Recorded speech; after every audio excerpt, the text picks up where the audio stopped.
All right, so welcome to another version of the Project U podcast. As we talked about in the last episode, we're pushing forward into boundaries and exploring things that allow you to achieve an optimal life. And so I'm very pleased to have my good friend on, Dr. Rick Jahn. Welcome aboard, Rick. Thank you very much. I appreciate it. Yeah, and so what I wanted to dig into a little bit is your backstory first. And you have an interesting background. And so if you just wouldn't mind sharing a little bit about what you're up to and your training and where you're at right now. Sure. Well, basically, the shortened version is I got my master's degree in traditional Chinese medicine, and I also have been studying functional nutrition. So I've worked in a very wide range of different areas, giving lectures and working on cruise ships and wellness resorts and that sort of thing. But the more I worked with patients, the more I realized that the functional nutrition part was so key. So I still love Chinese medicine, but I'm just integrating more functional nutrition into that. So that's basically me in a nutshell, I guess. Okay, so I think a lot of people are probably confused about what is Chinese medicine. What does it mean, or how is it practiced? Sure. Actually, I found that they're even more confused with functional nutrition. So Chinese medicine, the way we look at the body. And we have a really weird language. So especially when we're talking to our MD counterparts, it gets a little fuzzy. So I'll try and keep it pretty basic. But the way we look at it is everything that you see outside your body in nature, we feel like the same forces affect our health inside. So we kind of use that same language. We use things like internal wind, even though we know that there's not real wind going on inside your body, but the disorder might act like wind. For instance, it might move a lot. It might cause your muscles to twitch. It might cause itching. It might go from place to place. And the way you treat it would be along those same lines. So how to subdue wind? Well, you would increase your root, basically, to keep things from moving around. So Chinese medicine uses very funny language. So that's the biggest obstacle to overcome. But basically, we look at the body as being a system of balances. And when you are sick, it's because there was an imbalance that allowed the sickness to take place. So we try and correct the imbalance, and the body takes care of the illness itself. Okay. Can you contrast that with functional nutrition? How they differ? Actually, functional nutrition, the reason I love it so much is because it's really similar, but we tend to use nutrition for that. And the type of functional nutrition I do, I use whole food type of vitamins. Most of the stuff you get over the counter are actually isolates, and they have their place, but they cause a response in the body, whereas whole food nutrition tends to support the body. And again, we're just trying to support the body so the body is strong enough to deal with whatever imbalance has come our way. Like if it's been a bacteria or a virus, we strengthen the body, support it so the body can deal with the virus or bacteria itself. Okay. So a lot of patients are probably going to say, well, I eat good food, I eat a balanced diet. Isn't that enough? Right, and I hear that a lot. And my response is always no. None of us are perfect. In a perfect world, our diet and eating well would be enough, but the air we breathe, the stress we have from family life and from work, what we do in our downtime, we don't exercise enough or we exercise too much. So everybody's body is a little bit different, and even when you eat healthy, that's the first big step right there. But then where else can we support the body? For instance, like in your line of work, as a doctor, there's a lot of stress, and you live in your head a lot because there's so much to learn. So for that type of person, eating healthy and you exercise, that's fantastic. But now, where do we have to support? So usually somebody who does a lot of thinking, it's supporting the digestion further, making sure that the food you eat is not just nutritious, but easily broken down. And then also the adrenals. And how do we support the adrenals when you're dealing with all the extra stress? So with functional nutrition, we're doing most of seeing where your life puts stresses on your body and how we can support your body to keep it balanced. So is there a starting point when you look at that? I mean, are you looking at food groups, or are you looking at minerals, or how do you get a foothold into that area? Basically, what I usually like to do, the most cost-effective way and the thing that gives me the best picture is I use a computer-based questionnaire. It's an analysis of about 200 questions, and we look at all these small signs and symptoms. Even things like if you have vivid dreams, that means something to us. So we get a good picture of how your body is functioning, and then we go back and look at your diet, because really there's nothing that I can give you I use Standard Process, which is a company that uses whole food vitamins. And I think they're a great vitamin company, but there's nothing that's in that bottle that can replace a bad diet. So we first look at where you might need support, then we make sure the diet is reasonably good, and then we look and see how we can support the system. Okay, that makes sense. I'm curious about the vivid dream. I know that depending on my stress level or maybe what I ate or drank before bed, I can have some pretty crazy dreams. What does that mean?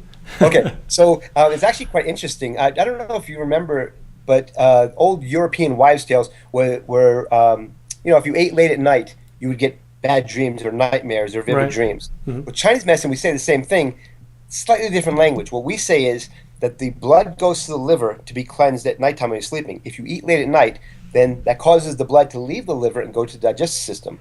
So in our terminology, it's liver blood deficiency will cause vivid dreams. So for somebody like you, I know you eat very well. And so if you're under stress and that causes the more vivid dreams, then we're looking at the body's just not relaxing enough to send the blood to the liver, which means you're staying out in the limbs or in digestion or somewhere else, and therefore you're getting vivid dreams because of that. Oh, interesting. So you brought up the issue of stress. Do you have some suggestions on how people can approach the issue of stress? Yes, actually, I think we need to look at stress not just as when we de-stress. You've seen this probably, I'm sure, 1,000 times.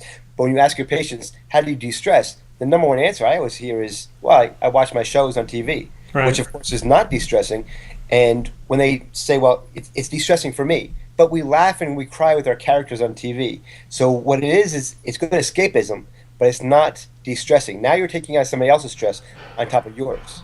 So I'm not saying you shouldn't watch TV, but there needs to be some time that's just really about you and your body movement or you and your breath. So it could be yoga, it could be Tai Chi, it could be just working on some breathing exercises using abdominal breathing, because there is a mechanical switch that happens when you use abdominal breathing that goes from the sympathetic to the parasympathetic nervous system and helps you just to relax.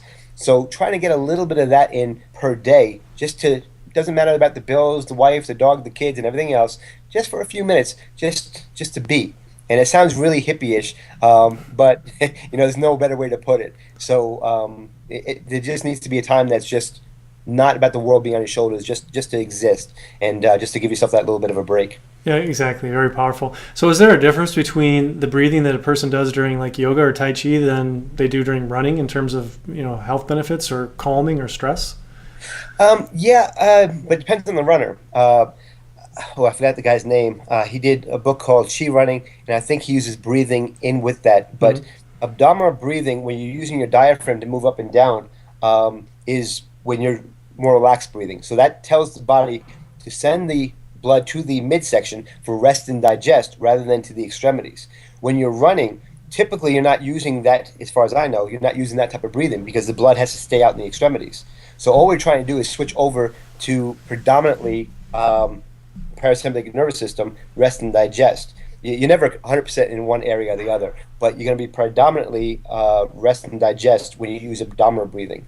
A lot of martial arts use that also. You use your breathing to control your stress levels. So when somebody's punching you in the face, most of us would get stressed out. But if you practice your breathing, you use your breathing to keep the stress level calm, because once you go into complete sympathetic nervous system, you can't think anymore because your adrenals kick in and you get tunnel vision. Your mouth opens because you shallow breathe, and then the fight's over because you cannot control your stress levels. Yeah, that's very true. I've done some martial arts training, and we would have just these crazy workouts. Did some sword fighting, and then at the end of that, right when you're panting, we would do the breath control exercises, which to this day I'm still horrible at, but it's progress, right? It's an art. It's an art.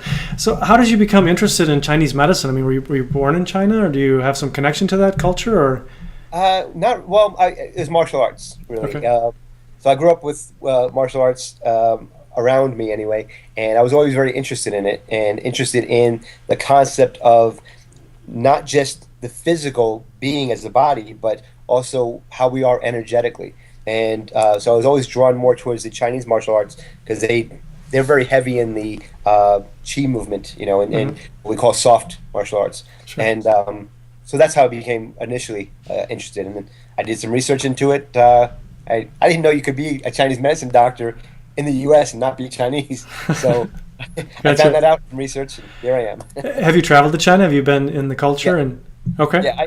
I lived in. I did some of my internship in Beijing at the China Japan Friendship Hospital, also in the Chengdu University Hospital, and then I lived in Chengdu in Sichuan, China, and I lived in Shanghai for a few years. okay. So, what do you think about the health in terms of diet and nutrition in China compared to what we have in mainstream America? Is there similarities, or is it completely different? It's quite different. To be honest, we tend to look at China and we say, "Oh, they're so healthy," but they're really not. They eat a very, very high fat diet, which, in my opinion, is not necessarily a bad thing. In cities like Shanghai, they reuse the oil a lot, which is, Mm, of course, damaged by heat, right. and you see a lot of disorders from that.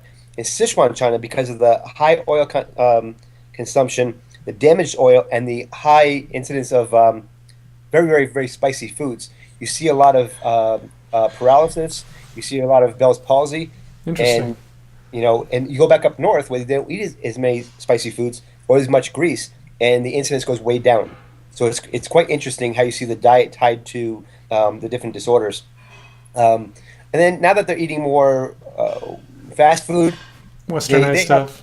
yeah, they have a lot of the same disorders that we do, and a lot of them are they don't exercise. They used to, but now they're at work all day long, so there's not a lot of exercise. So there's good and bad, but they do tend to eat a lot of vegetables. They do tend to eat in social settings, which I do think makes a difference. When you try to eat lunch by yourself in China, it's a challenge because they serve in communal dishes. You know, Sure. so like if you and I went out to lunch, one of us would order for the table, and we would get a vegetable, maybe two vegetable plates and a meat, and then some rice, and then we would share those, Hmm. and this conversation. There's relax while you're eating, and there's a little bit of downtime. Where Americans, you eat in your car, driving with your knees, eating your sandwich. And then they come see me in the ER because they're all messed up. Exactly. Yeah, that's interesting. That I think Colin Campbell's work on the regional variation in disease is really interesting. And you brought up the oil thing. Is it free radicals? Is that the main issue that you get with the oil? Yeah, from what I can tell from the damage in the oils, most oil depends on the oil you use, of course, but are affected by heat. That's why Right. I used to tell my patients not to use canola oil, which I know is always promoted as being healthy, which is not necessarily unhealthy, but the commercially produced stuff is used high heat. They use hexane to wash the oil. They use Okay. high pressure. So by the time it comes out, it's a gray, foul-smelling sludge, and they have to clean it up with these harsh chemicals because it's damaged. Use extra virgin olive oil because it's cold pressed. Hmm. Therefore, the high pressure is not there and the high heat is not there, so the oil doesn't get as damaged. When you damage the oil, it becomes like a super radical or a super oxidizer, and it actually oxidizes in your body and causes damage to the cells. So we try to be mindful of deep fried foods Sure. or damaged oils and that sort of thing. So for people who are kind of not necessarily stuck eating that stuff, but like to eat that stuff, is there a way to combat that nutritionally with supplements or something to There, take? yeah, there is. Of course, antioxidants, but you can always overdo it with antioxidants as well. You also want to support the detoxification system, like the liver. You want to support the digestive system. You want to make sure you chew your food. Um, I have no great way of balancing out like a McDonald's diet. There's not much I can do there. But if you're eating greasy foods every once in a while, I say live your life. Enjoy your life. And if it's the rare thing, your body can handle it. You just balance it out with nice fruits and vegetables, mostly vegetables, and your body is fine. But if it's a constant thing, I've had that question come up a lot, and I wish I had a magic bullet answer, but really, they need to stop doing it. They need I to agree. change some things, Yeah. you Yeah. still have the guilty pleasures. Like, I eat bacon. I love bacon. And I tell my patients, go get the organic bacon. I save the bacon fat and I use it for cooking, but it's not damaged. It's not a pig who had a lot of antibiotics Hmm. and chemicals put into it. It's a healthy animal. Therefore, it's a healthy fat as long as you're not, cooking with high heat. Okay. So enjoy. What about alcohol? What about red wine, beer, sake? Again, it's moderation. I did martial arts in Shanghai, and my teacher, who he's kind of an amazing guy. He's a master's master from Wudong Mountain, so it was like a Well, really big deal. yeah. And he just said, alcohol is fine, keep drinking. So he said, but you have to exercise and balance it out with meditations and internal martial arts. For me, a couple glasses of wine, it's fine. You start going more than that, and you're causing an imbalance, and you need to treat your body for that imbalance. Like if you had a night out, you drank too much alcohol, the next day, let's eat some more vegetables, especially more greens. Let's make sure we drink enough water to try and detox and help the body get rid of the toxins that we did from a night of fun, the day before. Yeah, absolutely. So you and I share a common thread with the martial arts theme, but what's your favorite? Are you a meditator? Are you a yoga guy? Or are you still? Ah, man, I wish I could be. I'm not really. I'm a New Yorker, and it's kind of difficult to sit still and feel like I understand it in my brain, but to sit still and feel like I'm doing something just doesn't feel right. So I started doing Bagua, and Bagua is circle walking, and there's meditation in the circle walking. Okay. I'm not good at it, but that's what I started to do. Instead of Tai Chi, it's a little bit more aggressive than Tai Chi. I started to do that because that is meditation while you're moving your body, while you're stretching and strengthening your body, all at the same time. And it is a very mindful way of walking. It's kind of boring, actually. But that was my compromise there. Are you just in your house walking a circle, or are you outside, or? Well, when I was doing it in China, we did it inside because Master was always he doesn't want people to watch what he's teaching. Okay. They're very secretive, Right, about right. what they hand down. When I'm here, I do less of it. What I'll do here is I'll do more standing meditation and just kind of work on aligning my body, do my breathing exercises, and kind of relax into the pose. That's what I'll do when I'm here. So do you have a mantra, or what do you do with the the thoughts that are pinging around inside your head when you're trying to meditate? I read a great text for it. I wish it was mine, but it's not. It was a Taoist text that simply said, if you think of the thoughts as kind of like a wave, and you're working on, don't work on clearing your mind, just focus on your breath, and the thoughts are going to try and pull your attention. As the waves come in, let them roll in and roll back out. And in about a minute or two, when you followed one of the thoughts, just realize you did, let go, and come back to focusing on your breathing. And you'll notice that in time, they'll roll in and roll out easier. Then you won't follow them as often. And then the waves will start to become calmer, and your mind will start to settle. And I did notice that was a pretty effective way for me because, when somebody says, clear your mind, yeah, right. Right. Where do you live? The thoughts rush in. Yeah, Exactly. I like the wave analogy. You can almost just visualize the waves coming, and I love being at the ocean and in that environment, so that's certainly helpful. I wanted to ask about like acupressure, acupuncture. Do you have any thoughts on those type of modalities for health? Yep. I use acupuncture. I don't use acupressure much. Acupressure, I think, is more uncomfortable than acupuncture, which sounds odd, but when a point is active, if somebody presses on it, you know it. For like most females, on the inside of their shin bone, it's very, very sensitive, especially when they're menstruating. So for somebody to come along and say, let me put pressure on here, they're going to kick you in the head. Yeah, not very popular. Yeah, it's just uncomfortable. A needle is more comfortable if you can wrap your mind around the fact that you have needles. Most people actually fall asleep when they have it done. I love acupuncture. The more I study acupuncture, the more I realize I don't know anything, which is funny because I heard a Vietnamese acupuncturist who's also an MD who gave up Western medicine to study just acupuncture. He'd been studying it for 60-something years, Wow. and he said, the more I study, the more I realize I know nothing. And I thought, how could that be? But now I'm starting to understand why he says that, because you start realizing it's simplistic, yet so complicated at the same time. It's mind-boggling. So it really is just a puzzle that just keeps on. You just discover more and more and more. What are some of the things that you typically treat with acupuncture? With acupuncture, a lot of patients come in for pain disorders. I don't like to treat pain. I have friends of mine who are good at it. I'm not one of those people because people want instant gratification usually with pain. Right. But I do see a lot of metabolic disorders and a lot of stress disorders, a lot of gynecological disorders, which those can be amazing because women are cyclical and tied to the cycles of the moon and energy just by nature. And when you can relax some of that and get some of that to circulate correctly, you see amazing results. Even if they didn't believe it was going to work, it doesn't even matter. It's just you see amazing results. And stress also, because stress is mostly energy affecting you in a physical way. So if you can get some of that to move, you see a difference. I have wives come back and tell me, whatever you did to my husband, do it again. Sounds pretty amazing. It can be. We have a term for it. It's called acustone.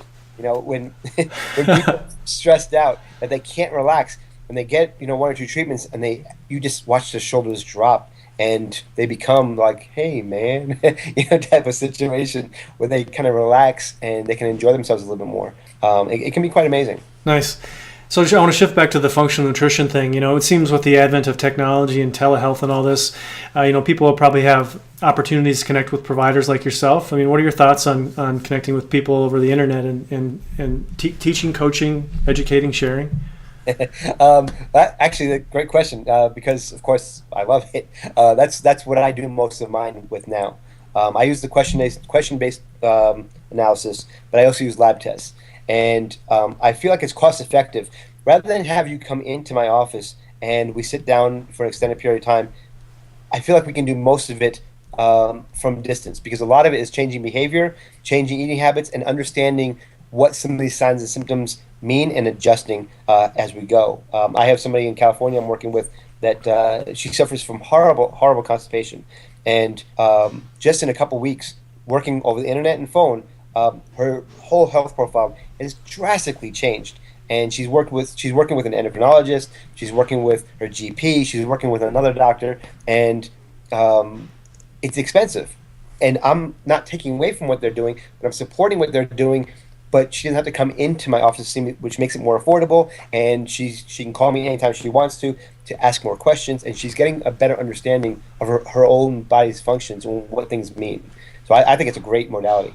I agree. I think it's just complementary, and patients oftentimes are just kind of herded through the office like cattle, and it's just the reality of westernized medicine. And so I still practice a little bit of that, but I, like you, like the online coaching, and I feel like I can make a bigger impact on people and also make it more convenient and cost effective for them as well. So do you have a website that we could share with the audience?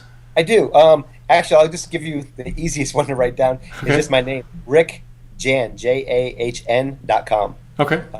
The actual name is Optimal Wellness Center, and I abbreviate it as O-W-C.org. That's such a mouthful to say. So rickjahn.com is easier. Gotcha. Are you on the usual places like Twitter and things like that as well? I am. I don't know what my Twitter is. I think it's just Dr. Rick at Twitter. No problem. You can get it to me and we'll put it in the show notes there. What's the best way for people to get a hold of you if they want to know more about what you're doing or functional medicine? Actually, come to my website, sign up for the newsletter, and I'm going to give away like a free report about vitamins and what to look for in vitamins. And what I'm trying to build is a community where I can give information and give lots of things for free so they have their own handle on their own health. And then I'll be there to guide if they need extra help. So that's probably the best way, because of the website. Awesome. Well, thanks so much for your time. I know we're just kind of squeezing this in between the arrival of Santa's sleigh and a potential move for you. So I appreciate your time, Dr. Rick. Thanks, Doc. Appreciate it. All right.